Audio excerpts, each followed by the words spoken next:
एक मारवाड़ी था, उसको घूमने का बड़ा शौक था। अब वो घूमते घूमते एक ऐसे राज्य में चला गया जहां पर क्या था, हर 5 साल में राजा चुना जाता था, पर चुनाव का तरीका अनोखा था। एक हाथी आता, सूंड में माला लेकर, और सबके बीच घूमता था। जिसके गले में वो माला डाल देता वही राजा बनता था। अब क्या हुआ, हाथी आया माला लेकर, थोड़ी देर इधर उधर देखा और जाकर माला इस मारवाड़ी के गले में डाल दी। मारवाड़ी हैरान, अरे भाई, मैं तो घूमने वाला आदमी हूं, ये कहां फंसा दिया। खैर, उसे राजा बना दिया गया, सिंहासन पर बिठाया गया। राजपुरोहित आया, तिलक करते हुए शर्तें सुनाने लगा।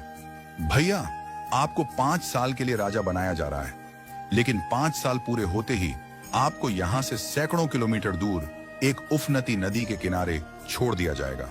उस नदी में घड़ियाल हैं, मगरमच्छ हैं, जिनकी वजह से आप नदी पार नहीं कर सकते। अगर किसी तरह पार कर भी गए तो उसके बाद आएगा एक गहरा जंगल जिसमें हिंसक जानवर और खतरनाक राहें हैं। वहां आप जानो और आपकी किस्मत। अब तक जो भी राजा बना था उसे मालूम था कि 5 साल बाद मरना तय है, तो वह 5 साल बस ऐश करता था, भोग विलास, मजा, तामझाम। लेकिन यह मारवाड़ी अलग निकला। उसने सोचना शुरू किया, अब मुझे 5 साल बाद क्या करना है। राज्य की जो भी आमदनी आती थी उसमें से 51% जनता की भलाई में लगाने लगा, और बचे हुए 49% से उसने अपने आगे की प्लानिंग की। पहले साल उसने नदी पर एक पुल बनवाया, दूसरे साल उस पार के जंगल को साफ करवाया, खेती के लायक जमीन बनवाई, तीसरे साल वहां सड़कें बनवाई, लोग वहां बसने लगे, गांव और मोहल्ले बनने लगे। चौथे साल एक छोटा सा महल बनवाया जहां वह आगे जाकर रह सके। 5वें साल अपने जीवन भर का खर्च, जरूरी चीजें, अनाज, सब कुछ वहां स्टोर करवा दिया। अब 5 साल पूरे हो गए।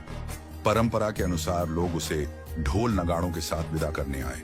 लोगों की आंखों में आंसू थे। कहने लगे, ऐसा राजा हमने पहले कभी नहीं देखा।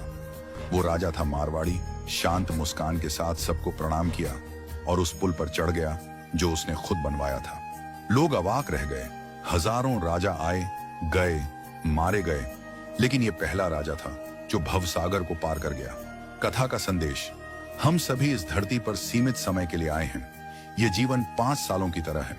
जो इस समय को मौज में घमवा देता है वो अंत में उस भवसागर में गिरता है जहां मगरमच्छ, घड़ियाल, दुख और पीड़ा है।